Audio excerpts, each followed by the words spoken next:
Welcome back to the Green Beret Life. This is the SCIF. This is, what number are we on, Chris? Is this 183? 183.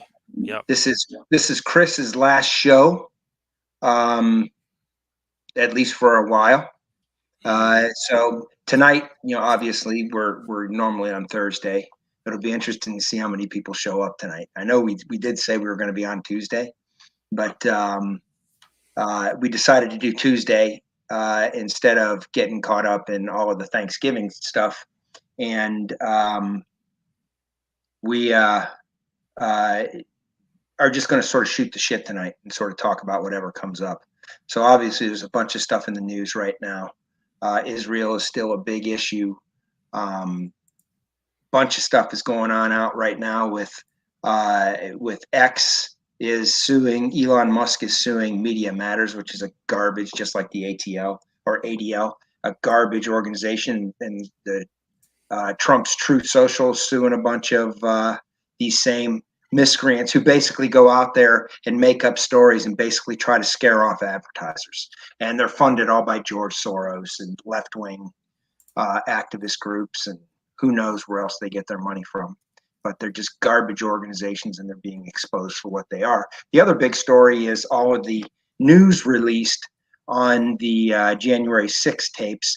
And now Marjorie Taylor Greene and several other Republicans, and I'm full on for it, are saying we need a new January 6th committee that's going to go through all of these tapes with the public. And they're basically going to turn this whole thing up on its head and expect a lot of pushback on this, but we definitely need to see it.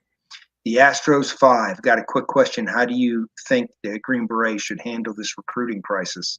I think the Green Berets need to not worry about recruiting, to be honest with you. The Green Berets have done a few things over the past couple years that have really hurt the unit. And SF needs to get back to their roots, and they really need. It's one of these things. We saw it everywhere, Chris. You could not go anywhere, especially when you're over there at Delta Company, seeing a sign that you cannot mass produce soft. Right? You can't do it, and it's 100% true. You can't do it, and you can't make soft an all-inclusive place where people that can't pass the basic standards that have been there for years and years and years, or exceed those standards, right, and finish the very front, then you've got no place in soft, as far as I'm concerned. So as far as the recruiting crisis is concerned, if you are a motivated individual, just like at all other times, and you want to go in and you want to ask us some advice, because we want good people getting in the unit, right? We're all for it. But I don't think they should actively go out and sort of trying to sweeten the pot and make it easier and all this other nonsense that's being bantered about all through special operations in all branches. And we can't do that. We can't do that. So we want things to be as they are. And if you're an ass kicker and you're a patriot and you want to join, we'll help you any way we possibly can. So I don't know if I answered your question with that, but you can get a hold of us. It's scrolling across the bottom of that's our website, but you can also get us at the Green Beret Life at gmail.com if you want to ask us a question there. So if you send something to us, it may take a little bit of time for us to get back, but we will definitely get back to you. So yeah, if that answered your question, I hope. I don't think they should be doing a damn thing. I think it should be hard. I think if people aren't up to motivating themselves to push themselves through this and get it done, because it's a long course and it's an ass kicker, mentally, physically, the whole 9 yards. And if you're not up for that and prepared for that, I don't think you belong in the unit. But if you are, Chris and I will help you out any way we can. Chris, do you have anything you want to add to that? That's pretty good. I mean, I agree. I think the standards should go back to pre 9/11 standards. I mean, even if there are, I don't know what standards are like right now per se through the selection process. I know some of the physical things that have to be accomplished are similar to what you and I went through. But I think those standards probably need to be looked at real hard and raise the bar on them actually a little bit, because um, not only is the United States going to need special forces in the future, they're needed now, they're needed every day. So Yeah, and I and say that he and I'm put not talking about Navy SEALs or anything like that. I'm talking about Green Berets, Special Forces. It's called United States Army personnel, not none of this fake, you know, no, we need all of the clearance. special operations. Chris and I are obviously jaded. We think SF and everything else. And that's where we don't know a whole lot about the other stuff. We got buddies that we know that are in some of these units, but SF is unique because SF builds their own missions. As far as I know, there's nobody else out there who does that. So you got to sort of put your head together to think about how that happens. But that's what makes SF unique. You build your own missions, and you need to be a thinker. It's not uh, you're just not doing one mission. You're doing a multitude of missions that leads to the success of the big mission that you're after. But when you say thanks, you got to build the force somehow. You can't play shorthanded forever. I agree, and you're going to get through that um, by getting morale back in the unit, making ass kickers want to join. You can't lower standards just because you're low. Like we said, you can't mass produce soft. This is a special place. It needs to stay special. So if that means they have to run shorthanded as opposed to lowering the standards to entice turds that weren't motivated to get through it initially, that's not the kind of individual we want. And like I said, it is what it is. So, I think the solution to this isn't lowering standards or anything else. It's the leadership in the military. And the leadership in the military is directly affected by this turd leadership that we have running our country. What was the comment, Chris? The comment is Freedom US, and now you won't have to get the jab to get in. Military had a change of heart. Yeah, they had to change it. I think personally, anybody who left, they were trying to purge the military of patriots. And apparently they thought, I still think they're going to try to do something with these illegals and dump them into the military. I beware for that. And anybody that hears any of this, you better raise hell with your congressman and senator to make sure that never happens. That will be the destruction of the military. But I think they thought they were going to get a bunch of lefties in, which they got some, that people that want gender reassignment surgery and all of this. That all has to stop, obviously. But now the dudes that left, they wanted those people to leave. That was a way to get them out of there, because who's most likely not to get the jab? Patriots, ass kickers, free thinkers, right? And dudes that think for themselves, right? And they didn't want those people in the military, those traditional patriots, right? They didn't want them. They wanted them out because they were trying to destroy the military like they've destroyed every other federal agency. And now they didn't get the people, and there's a lot of pressure being put on them, especially as they're trying to push all of these wars everywhere, right? There's a lot of pressure, and it looks really bad, not just on the military leadership, but on the administration as well. And they've got to do something. So I think anybody that got booted because they didn't get the jab, why would they come back at their regular rank? They need to come back at an increased rank. What do you think, Chris, on that? Yeah, I think it need to be looked at I think this. They need to be looked at a case by case basis, and time and service, time and grade, and they need to be promoted, you Mm-hmm. know, at some point. Yeah. Absolutely. And they Yeah, need to be and they paid a portion of their back pay too. absolutely correct. Yep. Portion of the back pay or all the back pay, right? Yep. And they need to get promoted, because these are the ass kickers that there were people that probably loved being in the military, but just said, you know what, this is my line in the sand. You're not putting something in my body that I don't want. We got to be real careful here, because we're on YouTube, right? But we need to get these guys back, and we need to get them back ASAP if we can. I have a real bad suspicion that a lot of these guys are going to be like, no, I'm done. Mm-hmm. Yeah, they need to come back, dude. I'm with you. A lot of those guys are going to be like, I ain't going through all that stuff again. But there's a new crowd. There's a new crowd coming, and that's where the standards have to root out the men from the boys, per se. I'm going back to this. I'm looking at Astros 5's comment where he said, you've got to build the force somehow. You can't play shorthanded forever. And asking, it's funny. Chris and I, we put it out there. We had a course, a military prep course, right? And it was 3 days. It was $300. It wasn't necessarily geared towards SOF, but it could have. It was geared towards, the military as a whole, where basically we took you and we gave you some of the mindset, but we gave you a bunch of hard skills. And it was basically trying to get you ahead of the curve before you went into basic and AIT and then on. And some of the skills would have been pretty advanced. You had a whole a load of stuff that I would have loved to have known before I went in. Stuff like how to take care of your feet, how to fit your boots, how to pack a ruck, how to ruck in a ruck.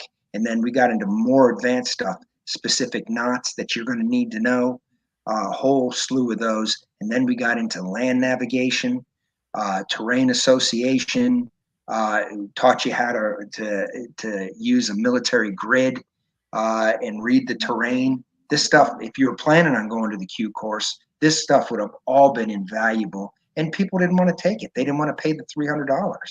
And I don't know how we could have done it any cheaper. Because to me, I would have paid way more than that had somebody, wanted to, give me a leg up when I went in, right? And I just scratched my head why people wouldn't have jumped at that. We did have a few people that go through it. And I think one of the guys we put through got through buds. So remember the dude that was going to, remember that guy? Yeah.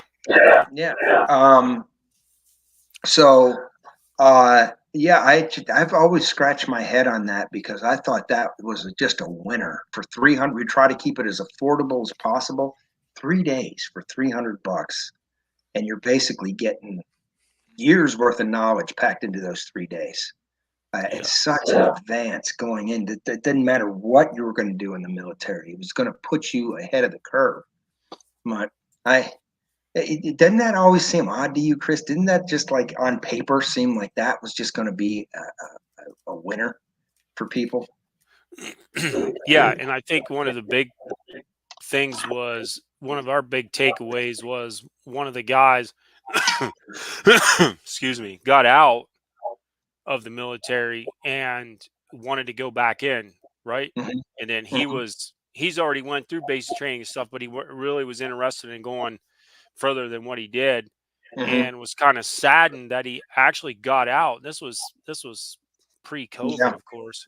Yeah. And he came through the course and he was like, man, I wish I would have known this stuff before, I went to basic training the first time. So that was, to hear that kind of feedback was good for us, because we found out that our instruction was right on point. Yeah. So, we had all sorts of stuff. We had medical, you had stop the bleed, you had combatives, we had everything packed into that course, Chris. That was we put a lot of blood, sweat, and tears into that course, and it was just amazing to me that we would constantly hear it was too expensive. And I was like, two SF dudes that put a course together to help you for $300 in 3 days, and it was a full. How many hours a day was that, Chris?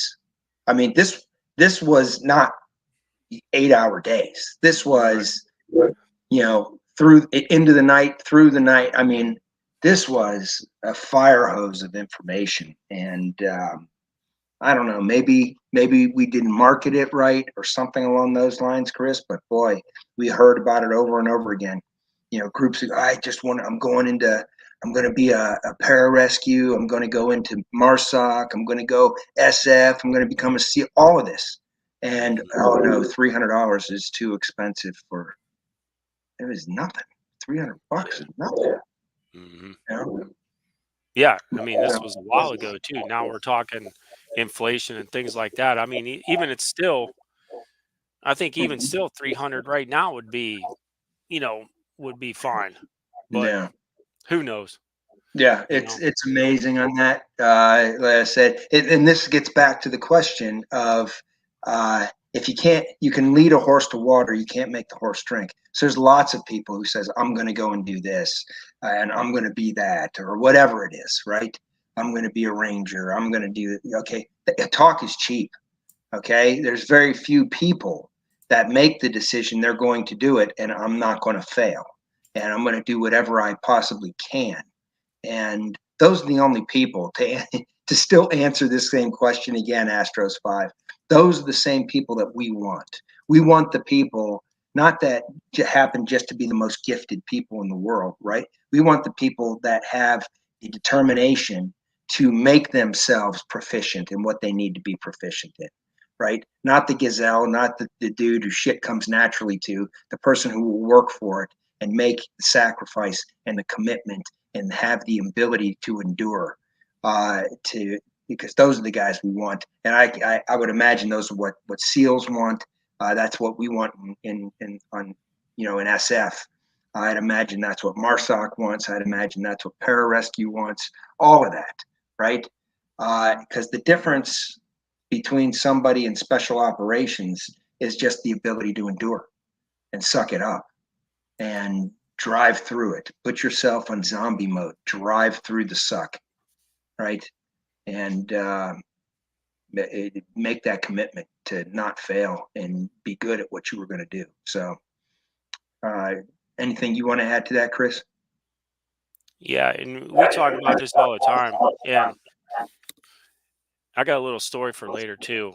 Um, we talk about endurance a lot, right? And that's really the main point to the whole thing Mm-hmm. is being able to endure. Well, in my opinion, which this will lead into the other story I got later on, was we us as a civilization, especially here in America, have become so accustomed to this quick turnaround on stuff, right? Mm-hmm. So what is there we actually have to endure? You know what I mean? Because Yeah. hunger is definitely not one of them, right? Mm-hmm. Being hungry or thirsty or anything beyond that is definitely not one of them because you can pull over at any you man, is there a place where you can't see one gas station from the next sometimes? You No. know, or at least some a lot, so that I mean that's really when we think about it that way, then I guess we're really getting away from the endurance piece a little bit. But I mean, I might be way off base, but that's mainly if anybody's thinking about it, we've said it on here before. Endurance is key. That you got to learn it, you got to toughen up to it, and you just got to be able to put your head down, like Matt says, and bowl through it and get it done. Yeah, if you can endure what you need to endure and become good at what you need to become good at, right? Take the extra time, take every opportunity when somebody offers it to get knowledge and to learn something new that's going to help you in that career. Once you get to that career, it's the best job to have in the military, bar none. It really is. You're going to have more opportunities to do real cool shit. Not during the Q course, but when you get to group and once you prove yourself at group, you're going to be able to go to pretty much any school you want to go to. You're going to get to go and do J sets overseas. You're going to, obviously, when we're at war, you're going to deploy and you will be in combat. It's if you want to move on from that, people ask about Delta Force and stuff like that. You're going to get the opportunities if you're coming from SF or an ODA and you think that direct action is really all you want to do, and you might as well go and become the best you can be at it, and you have the opportunity to go over there to Delta, and that's where 99% of the dudes come from. Although there are some dudes who came from SEALs, and there's some dudes who come from a lot of guys come from Ranger Battalion, and SF. That's where the vast majority of them come from. But if you want to do direct action only, cool. If you like the mission set that regular SF has, you're going to be doing more, right? You're going to be doing more of a whole slew of things. Like I said, SF, as far as I know, is the only unit that develops their own missions, right? So there's a lot to that. So you get to do a little bit of everything, which includes door kicking and, developing your mission and collecting the intel, putting the things together, all of this type of stuff. You go to one of those units, you're going to be doing one thing. It's going to be direct action, but you're going to be doing it at the highest level possible. So what was the comment, Chris? This is Dan Cindy Patriotic. Question: What did y'all call the 45-minute power nap? And what did we call 45-minute power nap? Yeah, and then in the field with action. Did you say something to him at some point?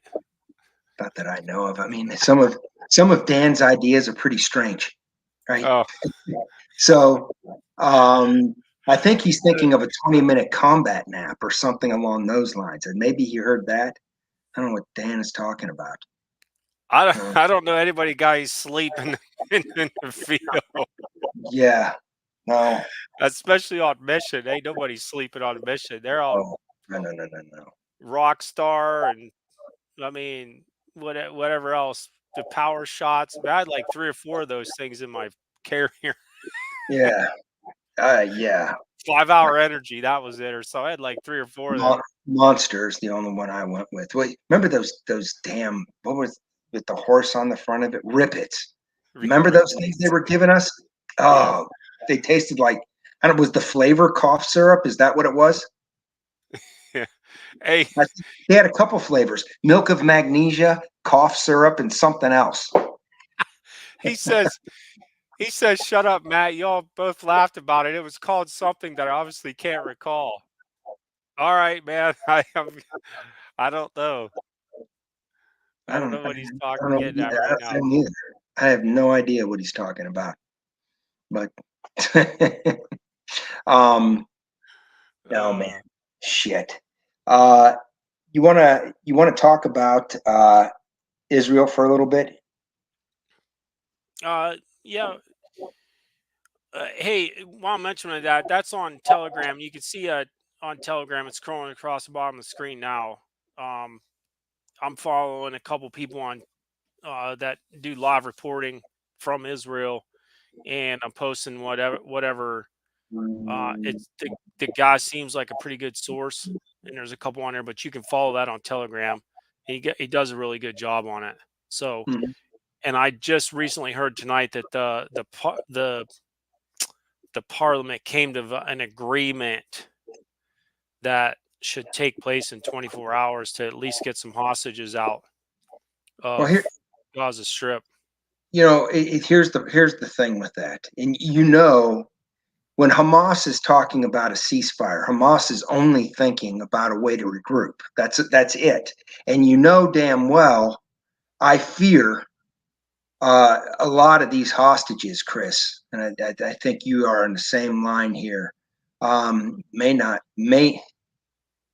be in the best shape or even alive. I fear. What are your ideas on that?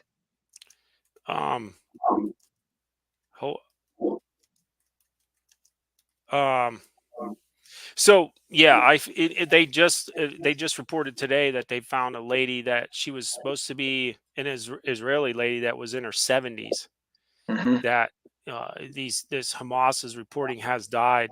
Of course, she needed medication or whatever and was unable to get it. But their statement, Hamas's released a statement, says that it's Israelis' fault for it's the IDF and basically the Israelis' fault for not coming to the table sooner.